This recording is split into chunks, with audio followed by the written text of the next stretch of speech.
Assalamualaikum dan selamat pagi. Kita jumpa lagi untuk sesi PDPR hari kedua murid prasekolah. Hari ini kita santai-santai saja belajar. Hari ini saya minta para ibu bapa periksa balik bagaimana anak anda memegang pensel dengan cara yang betul. Walaupun benda ni nampak remeh, tetapi sebenarnya ia ada memberi kesan kepada penulisan anak anda nanti. Nanti saya akan huraikan dengan lebih lanjutlah kenapa ianya sangat penting. Mungkin pada video akan datang. Okeylah. Saya dah minta ibu bapa sediakan alat tulis bukan di rumah. Jadi macam saya pengalaman bila saya berdepan dengan murid yang baru masuk ke kelas prasekolah 5 dan 6 tahun ni, dapat saya lihat mereka pegang pensel tak betul. Ada macam-macam gaya kalau kita lihat. Jadi pada peringkat awal ni lah ibu bapa perlu memperbetulkan kembali cara memegang pensel. Sebab ada anak anda yang pegang pensel macam ni. Kalau kita tak betulkan sampai dewasa mereka pegang pensel macam ni. Ada yang pegang 4 jari. Ada yang pegang begini. Nampak? Macam-macam cara sebenarnya. Jadi saya nak ajar cara yang betul. Pastikan kalau anak anda memang pegang pensel cara tak betul, pastikan anda boleh mula daripada awal. Kita guna 3 jari sahaja sebenarnya untuk memegang pensel. Ibu jari, jari telunjuk dan jari hantu. Sama juga dengan yang anak anda jika menulis kidal ni. Tapi yang kidal ni dia perlu beri perhatian sikit lah. Sebab kita dah biasa ajar kan.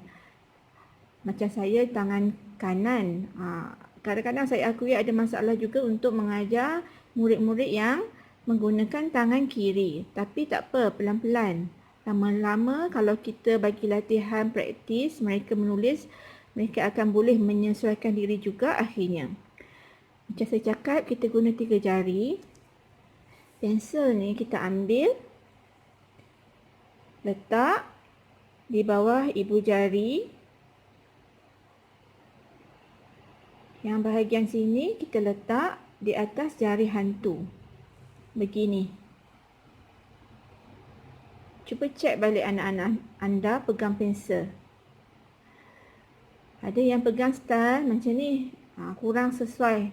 Ini lebih kurang macam nak melakar.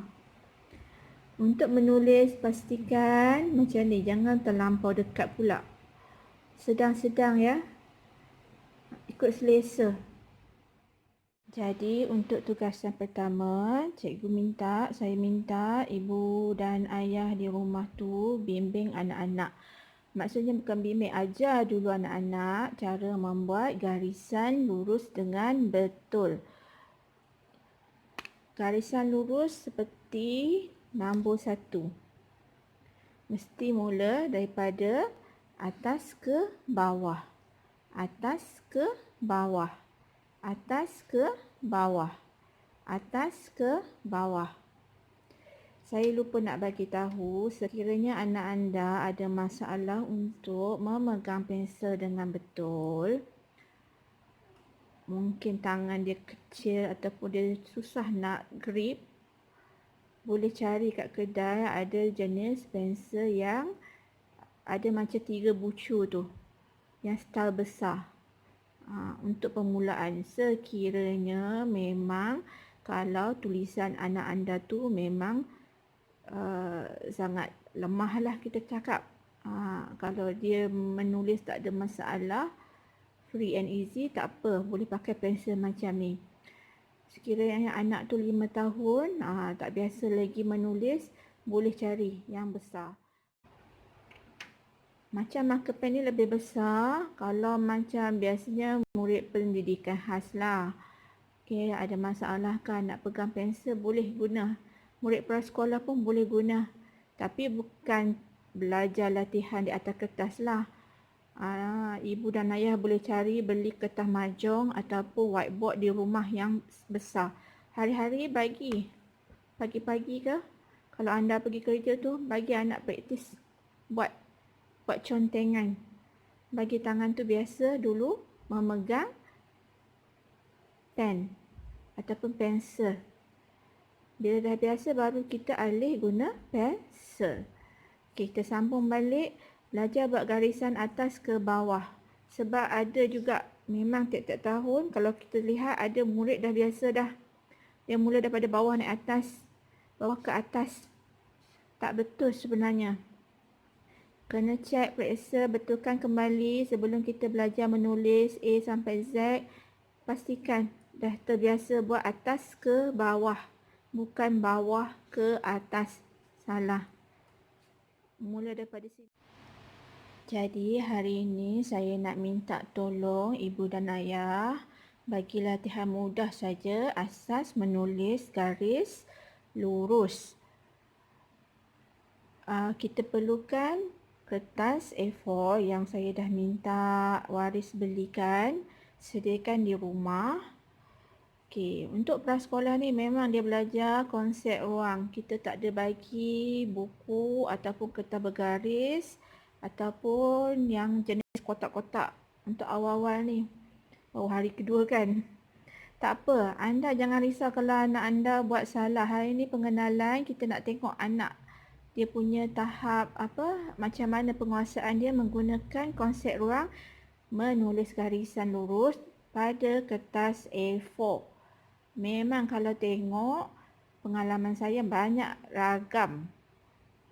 Bukan banyak ragam lah, banyak cara lah. Cara mereka memegang pensel dan menulis di atas kertas. Tak apa. Okey. Jadi saya minta ibu ayah hanya yang perlu bantuan buat dulu garisan. Seperti nombor 1. Cakaplah nombor 1. Ni nombor 1. Cikgu hari ni suruh buat nombor 1. Suruh adik tulis. Ikut seperti ibu dan ayah dah tulis di atas. Kalau boleh, biasakan anak-anak belajar mengikut contoh di atas ni daripada kiri ke kanan. Sebabnya nanti dah biasa, dia dah tahu dah nanti nak menulis pun kita akan mula kiri ke kanan. Bukannya atas ke bawah. Atas ke bawah. Tak betul. Nak buat memanglah, kalau nak buat okey, tak ada masalah. Memang nampak senang, memang nampak kemas. Tapi ada setengah tu bila dah pertengahan pembelajaran, dia dah set minda dia atas ke bawah. Bila dah terbiasa, selalunya bila dalam kelas, bila cikgu menulis ayat, dia dah tak follow dah cikgu menyalin tu kiri ke kanan. Dia duduk biasa atas ke bawah saja. Anda tolong buat garisan lurus, cakap nombor 1. Yang lain-lain tu biar nak buat sendiri. Jangan bagi sikit-sikit nak padam, sikit-sikit nak padam, sikit-sikit nak padam. Biar kita bina keyakinan anak-anak itu untuk membuat sendiri kerja. Jangan sikit-sikit salah, sikit-sikit salah. Buat dulu. Hari ni hari kedua, baru nak pegang pensel, baru nak pegang menulis di atas kertas, biar dia buat. Memang ada macam-macam gaya. Yang penting anda ajar buat kiri, garisan tu kiri ke kanan.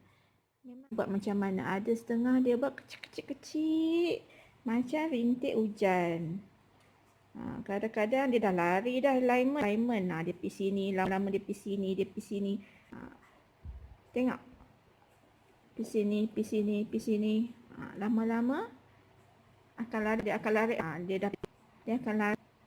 Yang penting pastikan nampak dulu dia jalan dari atas ke bawah.